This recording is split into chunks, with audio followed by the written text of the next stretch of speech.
সবাইকে জানাই শুভ সকাল। তো সকাল সকাল তোমাদের সামনে ছোট্ট একটা ব্লগ নিয়ে চলে আসলাম। তো ঘুম থেকে উঠে দেখি আমার ভাইয়ের বউ কি সুন্দর কাজ করছে, বলতে ঘরটা ঝাড় দিল, ঘরটা মুছলো, এখন আবার এই যে তুলসীর পিঁড়িটা কি সুন্দর করে পরিষ্কার করছে জল দিয়ে। রেগুলার এরকম পরিষ্কার করে আমার ভাইয়ের বউ, কিন্তু খুবই কাজের। তো আমাদের তুলসীর বেদিটা কিন্তু খুবই সুন্দর হয়েছে, দেখতেও ভালো লাগছে দেখো। তো রেগুলার ভাইয়ের বউ এরকম করেই পরিষ্কার করে, সন্ধ্যা প্রদীপে দেয়। তো তুলসী গাছটাও বেশ সুন্দর হয়েছে। এই যে যেখানে তুলসীর বাস সেখানে নাকি রাধা গোবিন্দ স্বয়ং সবসময় থাকে, এটা শুনেছি। তো মা অনেক, এই যে দেখো তুলসী গাছ লাগিয়েছে, এখানে পুরো জায়গাটা ভর্তি তুলসীর বাগান। তো সকালবেলা একটু ঘুরে ঘুরে দেখছি আর কি আমি। আর এদিকে দেখো একটা কুমড়ো গাছ লাগিয়েছে মা, তো একটা ফুল হয়েছে কুমড়োর। মা গাছগুলো লাগিয়েছে বেশ সুন্দর। এখানে বেগুন গাছও আছে, এই যে কত গাছ সবে হচ্ছে আবারও।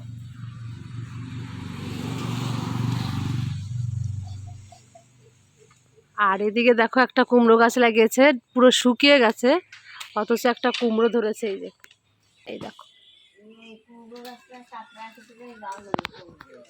হ্যাঁ ছোট্ট সরু গাছ, তবুও দেখো কুমড়ো ধরেছে। এই যে পাতা কিন্তু পুরো শুকিয়ে গেছে।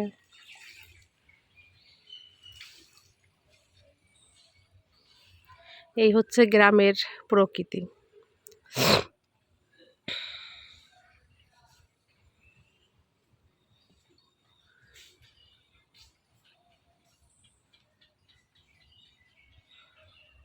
এই যে সকালবেলা উঠে ছেলে পড়তে বসে গেছে, ওকে এখন ডাকতে লাগে না, ও সকাল সকাল উঠে যায় একদম। ওর মামা অনেক সকালে টিউশনি পড়ায় না, ওই কারণে ও অনেক সকালে উঠে গেছে আর কি। ওই দেখো এই যে সাইকেলগুলো দেখতে পাচ্ছ, তো টিউশনি পড়তে এসেছে ভাইয়ের কাছে, সকালে উঠে পড়তে বসে গেছে।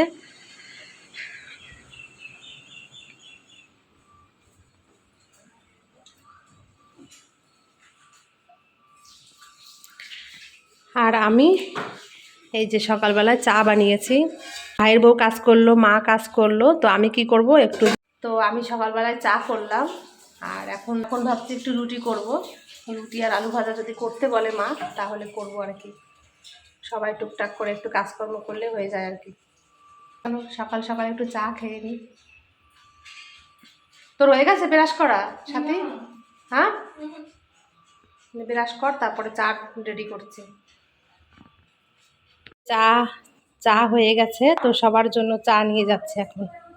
বারান্দায় বসে আমরা সবাই একসঙ্গে চা খাই।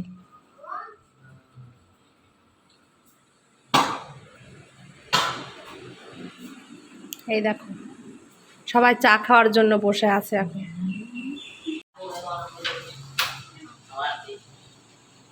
চা খেয়ে এই যে আবার রান্নাঘরে আসলাম। তো মার কাছে জিজ্ঞাসা করলাম কি রান্না করব সকালের টিফিনে আর কি। বলছে রুটি কর আর ডাল তৈরি কর। তোমার ছোলার ডাল ছিল ঘরে, তো ছোলার ডালটা রান্না করতে বলছে। তো এখন এই যে কুকারে ছোলার ডাল বসিয়েছি, এই ছোলার ডালটা সিদ্ধ বসিয়েছি, আর এখানে এই যে আটা মাখলাম। তো সকালের টিফিন হবে এটাই। আজকে আমাদের নিরামিষ, তো কালকে যেহেতু একাদশী, তো সেই জন্য নিরামিষ হচ্ছে আমাদের বাড়িতে। যে রুটি হয়ে গেছে, আর এখানে এই যে ছোলার ডাল রান্না করেছে। তো আজকে অনেক দিন পর মানে ছোলার ডাল রান্না করলাম আলু দিয়ে।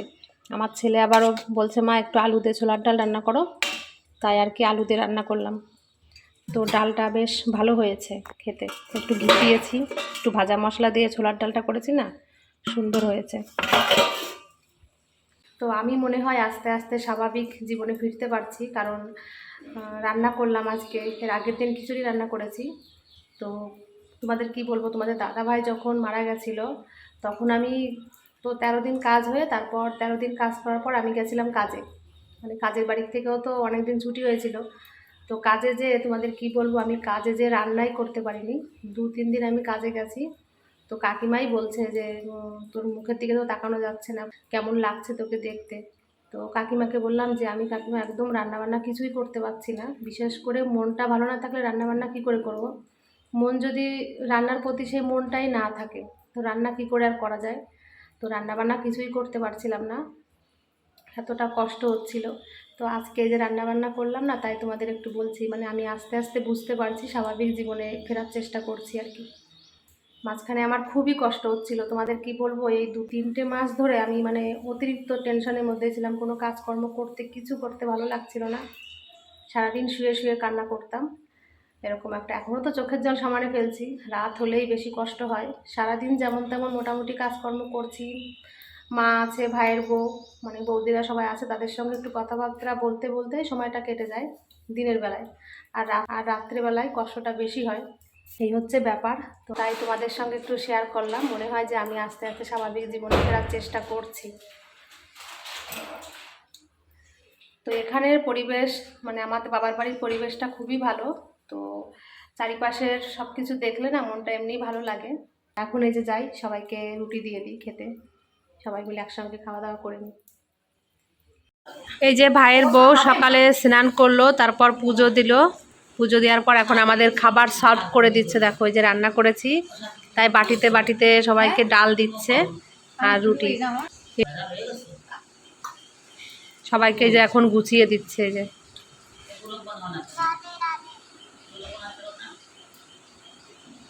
ভালো হয়েছে ডালটা খেতে, হেভি হয়েছে না ভাই? সকালে রুটি খেয়ে তারপর একটু শুয়েছিলাম। শুয়ে থাকার পর তারপর স্নান করলাম। মা এই ফাঁকে অনেকগুলো জামা কাপড় কেচেছিল, তো সে তো ছাদের উপর যাচ্ছি এখন জামা কাপড়গুলো আনতে, কারণ বাইরে প্রচুর রোদ উঠেছে।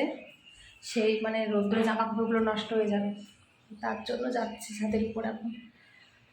আর এদিকে স্নানও সকালে করে নিয়েছি আমি, মানে রুটি খেয়ে একটু বিশ্রাম, মানে রুটি খেয়ে একটু শুয়েছিলাম, তারপর উঠে স্নান করলাম। ভাইয়ের বউ এদিকে রান্না বান্না করছে, ও আজকে রান্না করছে দুপুরবেলা। আমি তো সকালে করেছিলাম রুটি আর ছোলার ডাল, আর বোন এখন রান্না করছে।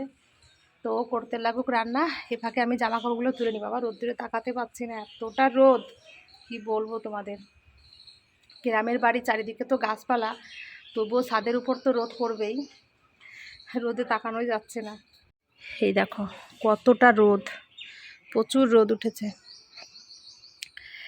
তো এখানে দেখো এই যে মা একটা পেঁপে গাছ লাগিয়েছে, ছোট্ট একটা ট্রেতে করে এই যে পেঁপে গাছ লাগিয়েছে। তো গাছের তো অভাব নেই, চারিপাশে শুধু গাছ ছাড়া কিছু নেই, প্রচুর গাছ।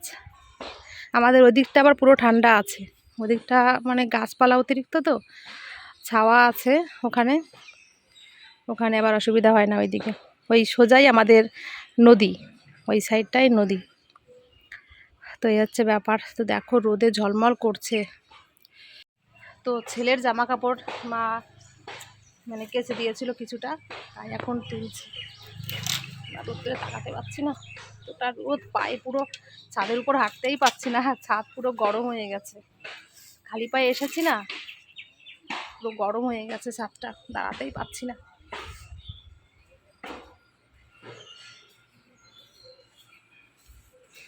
কি রোদ, কি রোদ।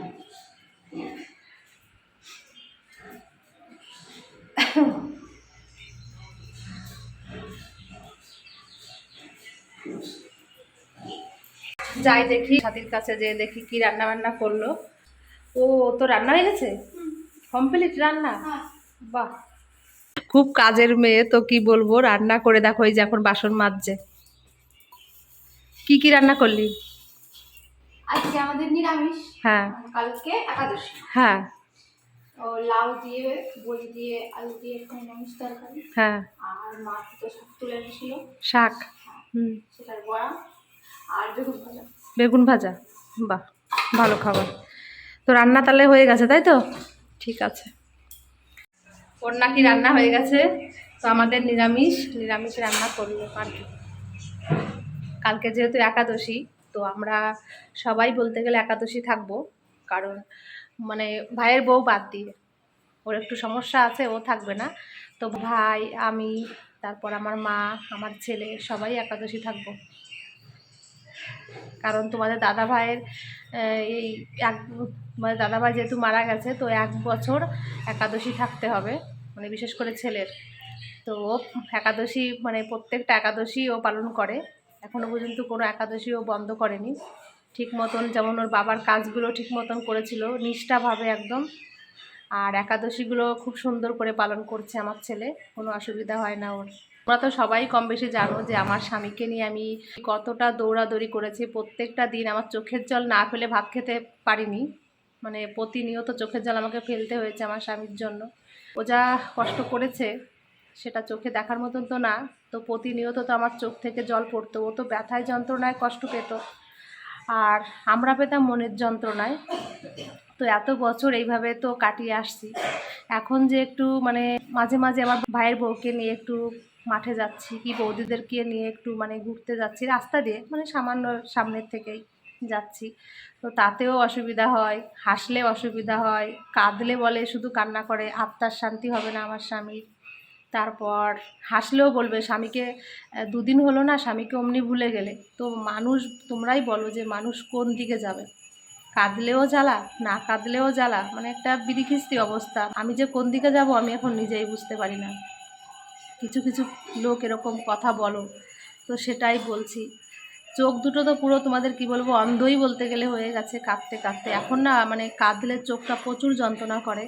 সারাদিন যেমন তেমন সবার সঙ্গে কথা বলতে বলতে সময়টা কেটে যায়, কিন্তু রাত্রে আমার খুব কষ্ট হয়, সেটা তোমাদের তো বলে বোঝানো যাবে না। এই জিনিসটা যাদের জীবনে হয়েছে তারাই একমাত্র বুঝতে পারবে যে এটার কতটা কষ্ট, এটার কতটা যন্ত্রণা। তো যারা যারা মানে একটু কমেন্ট করছো আমাকে, তারা তারা একটু বুঝে শুনে কমেন্ট করো, তোমাদের কাছে অনুরোধ। যে মানুষটা ব্যথা পায় তাকে কখনো ব্যথা দিয়ে কথা বলতে হয় না, এটা আমারও সেটা কখনো ভালো লাগে না। আমি কোনো দিন কাউকে একটা ব্যথা দিয়ে সত্যি কথা বলতে পারি না, আমার বিবেকের থেকেই বাধে। কেন জানি না তোমরা এরকমভাবে আঘাত দিয়ে কথা বলো, কিছুই বুঝতে পারি না। সবাই তো আর সমান না, কম বেশি ভালো মন্দ সব কিছুই আছে জীবনে, এটা নিয়েই চলতে হবে, সেভাবেই চলছি। এই যে আমরা সবাই এখন খাওয়া দাওয়া করলাম, মা, ভাইয়ের বউ, আমি খেলাম এইমাত্র।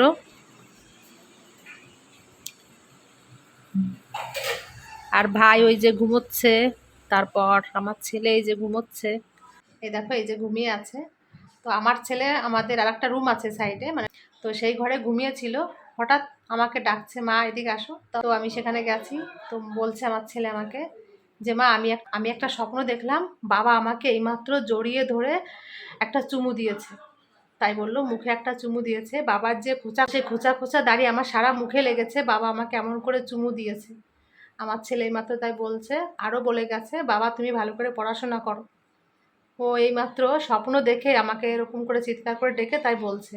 তো সেই ঘর থেকে আবার এই যে এখানে এসে শুয়েছে আমার ছেলে, এখন এই স্বপ্নটা দেখলো। আর আমি তো প্রত্যেক দিন কি বলবো রেগুলার তোমাদের দাদাভাইকে স্বপ্নে দেখছি, বিভিন্ন রকম জিনিস স্বপ্নে দেখছি, যেগুলো দেখা ঠিক নয় সেগুলো দেখছি। আমার কাছে এটা চাচ্ছে ওটা চাচ্ছে, এরকম একটা ব্যাপার। তো সেটাই খুব টেনশনের মধ্যে বর্তমানে আছি। ওই জন্য যতটা পারছি ওকে মানে ভুলে থাকার চেষ্টা করছি কষ্ট হলেও, কিন্তু তবুও তো ভোলা কি সম্ভব, তোমরাই বলো। তো ছেলেকে এরকমটাই বলছে, কারণ ওকে খুব ভালোবাসতো ওর বাবা, বিশেষ করে ওকে আমাকে খুবই ভালোবাসতো। তো ওর তো জীবনে কোনো শখ শান্তি সত্যি কথা বলতে কি পূরণ হয়নি, সমস্ত আশাগুলো তো অপূর্ণ থেকে গেছে। তো সেই জন্যই হয়তো মানে আমাদের কাছে এরকম বলছে, আমাদের কাছে এই জিনিসগুলো চাইছে। তারপর আমাদের ছেলে থাকতে ওর কষ্ট হচ্ছে। তো আমার ছেলেকে কি বলবো প্রাণের থেকেও বেশি ভালোবাসতো। তো অনেক রকম স্বপ্ন দেখছি না, এটাই খুব বাজে লাগছে আর কি। তো যাই হোক, অনেক কথা হলো, তোমরা সবাই খুব ভালো থেকো।